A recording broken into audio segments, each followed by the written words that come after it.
You know the feeling. It's like slow carbon monoxide poisoning. At first you notice nothing, just a slight headache, a little difficulty breathing. You blame it on fatigue, the weather, stress at work. But with each passing day, the fog in your head gets thicker. You wake up already tired. Your phone, which used to be a window to the world, has turned into a grenade with the pin pulled out. Every time it vibrates, your heart skips a beat. Who is it? Is it him again? Or her? What will it be? A confession of love or a stream of filth? You live in a state of constant high alert, like a soldier in a trench, even though the war isn't on a battlefield, but in your kitchen, in your bedroom, in your messengers. This isn't a story about a bad personality. This is a story about toxicity that corrodes your identity like acid. We often use the word toxic too lightly, labeling anyone we don't like. But true toxicity isn't just unpleasant communication.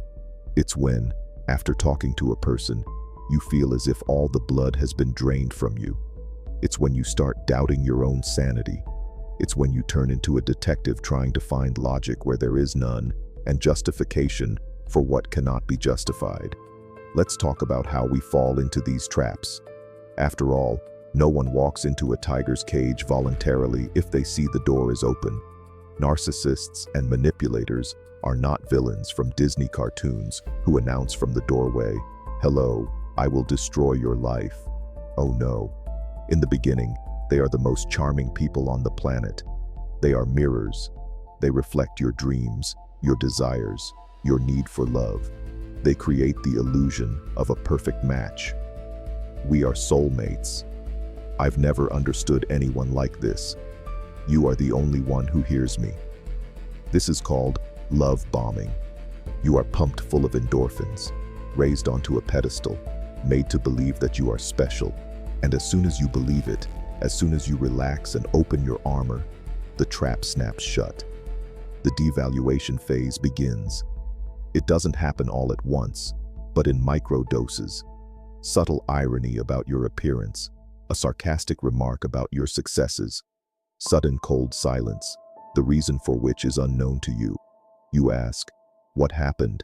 And in response you hear, "Nothing, you're making it all up, you're too sensitive." And this is where the foundation of your madness is laid. You are denied the right to your feelings. You are told that your reality is a hallucination. You start working on the relationship. You try to be better, quieter, more convenient. You learn to walk on tiptoes so as not to wake the dragon. You turn into a sapper trying to diffuse your partner's mood. If I cook a delicious dinner, he will be kind. If I don't ask questions, she won't yell. You look for an algorithm, an access code that will return that golden period of the beginning of the relationship. But the truth, which is so scary to admit, is that there is no algorithm. The rules of the game change right during the game. Today you are praised for what you will be humiliated for tomorrow. The manipulator's goal is not harmony. His goal is power. Power over your emotions. He needs you to be destabilized, because a confident, calm person cannot be controlled. You can only control someone who is afraid, who feels guilty, who is confused. Remember that feeling. You are standing there making excuses for something you didn't do. You apologize for being hurt. You cry, and the person opposite looks at you with cold, almost scientific interest, or even worse, with a slight smirk. At that moment, he is fed.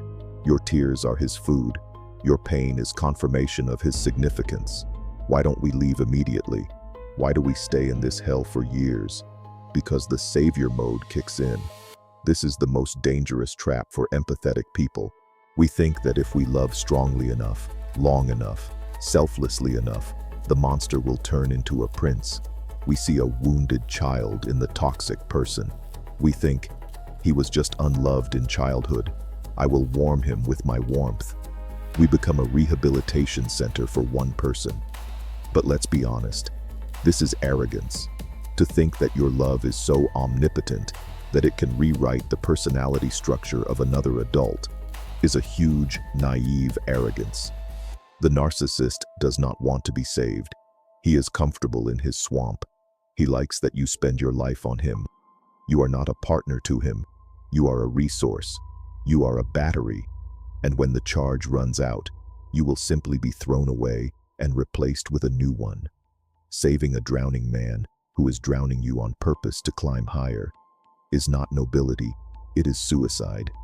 There is such a thing as emotional hygiene. We brush our teeth every day, we wash our hands so as not to catch an infection. But we let people with dirty feet trample in our souls. We let inside those who carry the radioactive waste of their traumas and complexes. A toxic person is a walking Chernobyl.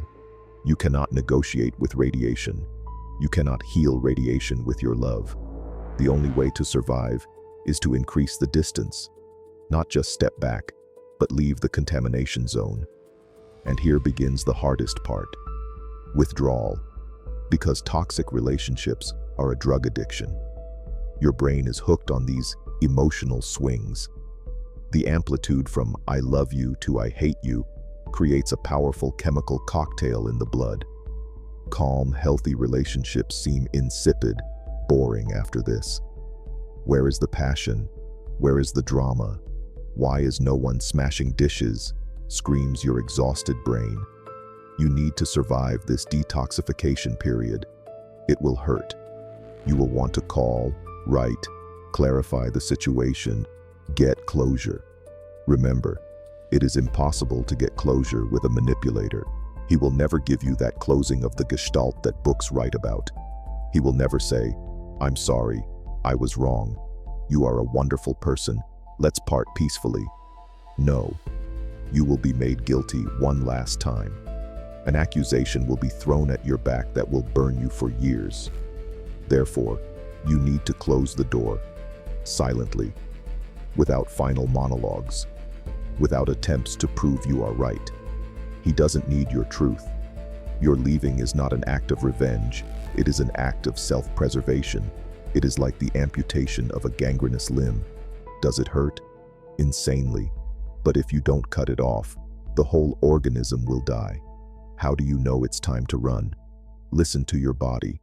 The body never lies. The mind can rationalize anything. He's going through a hard time. She's just tired. We have children.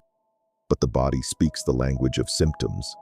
If the thought of meeting this person makes your stomach clench, if after interacting you lie flat, if you start having problems with sleep, skin, immunity, this is an alarm signal. Your body is screaming, "Danger, run." Stop ignoring this scream. Stop looking for a pearl in a pile of garbage. Walking away from a toxic person is a leap into the void. It will seem to you that you are left completely alone, that no one needs you, that you are broken. But this is not true. In this void, in this silence, for the first time in a long time, you will hear your own voice. Not the voice of the critic, not the voice of the accuser, but yours. At first, it will be quiet, uncertain, but over time, it will get stronger. You will start noticing the colors of the world. You will remember that coffee can be delicious just because, without the bitter aftertaste of a morning argument, that a Friday evening can be calm, and this is not boredom, this is peace. You will start restoring your boundaries, brick by brick. You will understand that no is a complete sentence, that you don't have to be convenient, that you don't have to save anyone at the cost of your own life. A self-sufficient adult is not someone who feels no pain. It is someone who knows the value of themselves and their time. Toxic people steal the most valuable thing we have: time. Time that you could spend on creativity, on children, on travel, on sleep. Finally, you spend on the endless analysis of someone else's demons. Enough. Stop this conveyor belt. Walk out of the casino where you constantly lose, hoping to win back. The house always wins, and in this case, the house is his ego. Take the remains of your chips, your nerves, your health, your self-esteem, and go to the exit. Don't look back.